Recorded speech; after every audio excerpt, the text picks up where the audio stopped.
Hey everybody, it's Magic Prepper, and I wanted to have this conversation real quick while I'm out here on the range getting some time in, trying to get some more practice going, and trying to up my skills when it comes to being able to defend myself and my family because while I'm out here, I like to think about the reasons for why I'm out here. Why am I out here learning these skills? Why am I trying to prepare? What is it that I'm getting ready for, right? And of course, as preppers, it's great in the sense of strategy to know exactly what it is we're getting ready for. Okay, we know that the possibility of a tornado is high in our area, so we have to make sure we have some form of shelter and the ability to withstand a storm because in that event, we'll want to survive. And that's very easy to strategize for in the sense of planning. But right now, with everything happening in the world, it's kind of hard to put your finger on exactly what it is you're going to face in the near future. These obstacles could arise at any point in time, and all of them are just as bad as the other. We have the situation in Eastern Europe right now, which continually gets worse, and we know that that has the possibility of going nuclear at some point in time. But then you could look over in the Pacific and say, okay, well, China is obviously being more and more aggressive when it comes to Taiwan. We've said publicly many times that we would defend Taiwan. We know that we have a vested interest in having access to some of the components that are manufactured in Taiwan. So that could easily send us into a different direction in a conflict scenario that would likely result in rationing and shortages and supply chain issues here in the United States, which would be very detrimental to us, the people who live here and rely on a lot of these supply chains in the sense of maintaining a quality of life and cheap access to goods, right? Which it is what it is at this point. It's not necessarily something that I'm proud of, but it is where we are as a country, right?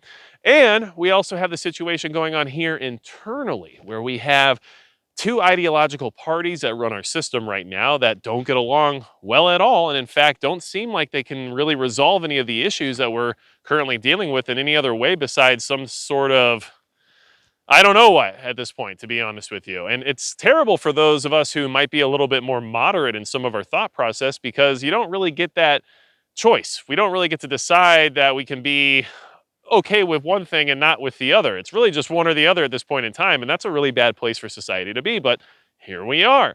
And we also have tyrannical rule coming from the federal government on a regular basis, especially when you want to discuss things like Second Amendment rights, because, disarming the population in one of the most dangerous time periods that we've lived through in recent history is probably not the best idea, but it's also something that happens a lot throughout history when there's dangerous times. And it turns out a lot of the countries and governments that enact some sort of gun control situation during dangerous times end up being the bad guys, right?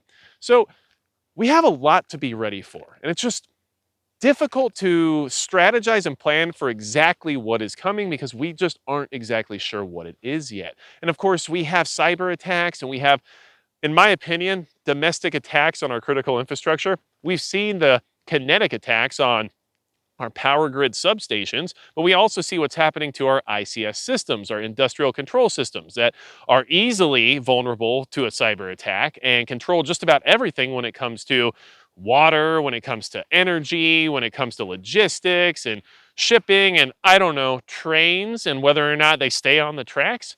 So with all of these things in mind, of course, as a prepper, one of our biggest goals is to maintain some level of self sufficiency. And I think that is where we need to be in the sense of removing as much reliance on these systems as possible because they have no guarantee of existing at some point here in the near future. And in fact, we have been made very aware of just how fragile they've become.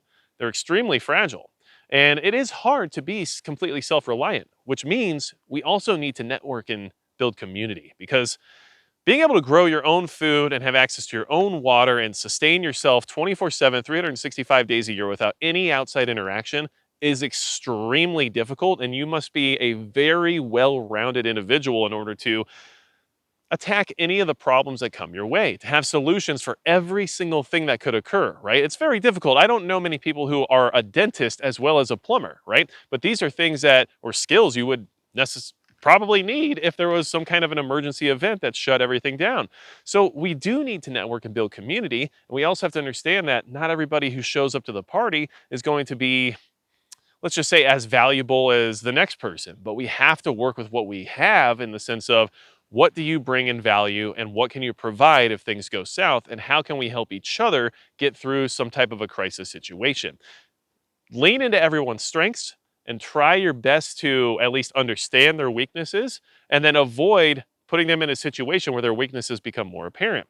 But all these things are easy to talk about, but they're much harder to accomplish. So while we're trying to deal with the obstacles that are in our way here, and while we're trying to deal with some of these existential crises that are very dangerous in many ways. I mean, we have to be honest about the situation. What's happening in Eastern Europe is very dangerous. What's happening over in China and Taiwan, extremely dangerous. What's happening here domestically between two ideological parties that can't get along, and when you talk about cyber attacks and infrastructure attacks and everything else, extremely dangerous.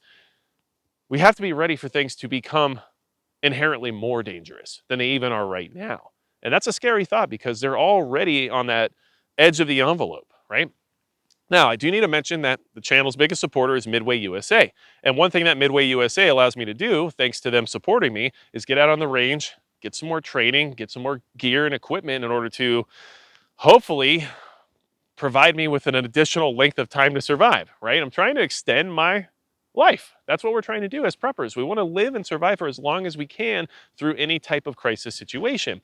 And unfortunately, if we're not spending the time to network, build community, or learn skills, or train, or just at least put some effort into preparations, then we're probably not going to survive as long as we would like. So that is something that we need to keep in mind moving forward with all of these threats that are coming our way.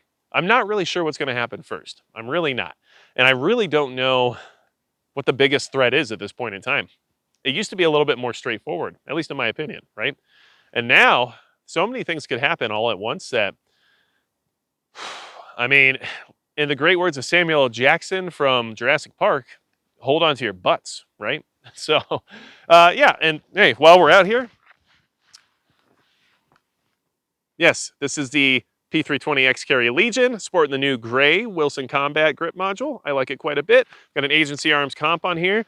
Now, one thing I'll say is that you can get out and do all the kind of training and everything else that you want. But if you don't have a plan or a strategy for how you're going to attack some of the problems that are coming our way, it's going to be much more difficult to overcome them when they arrive. So just use your brain and try your best to game plan a bunch of different situations that could occur. And just so you're aware, there are people who are not friendly to us as Americans. Doesn't matter how you vote, doesn't matter your religion, doesn't matter your race or any of that stuff. The fact that you're an American means that there are people here in the country right now that are not your friend and are willing to make a move as soon as they get the phone call, right? I think that's the best way for me to say that without getting too deep into details. That's another video that we'll be working on here in order to give you some better information about why we're already infiltrated at this point, and you should be prepared for whatever those cells decide to do at some point in time. But either way, do your best to be prepared. Spend your time enjoying your family. Spend your time making sure that the people around you that you care about are well taken care of, but also spend your time moving forward in your preparations, because at this point, with how dangerous things are becoming, it's really all we can do. Move forward, prepare as much as you can, and hopefully I'll see you on the other side. Without anything else to say about it, that's going to be it for Magic Prepper.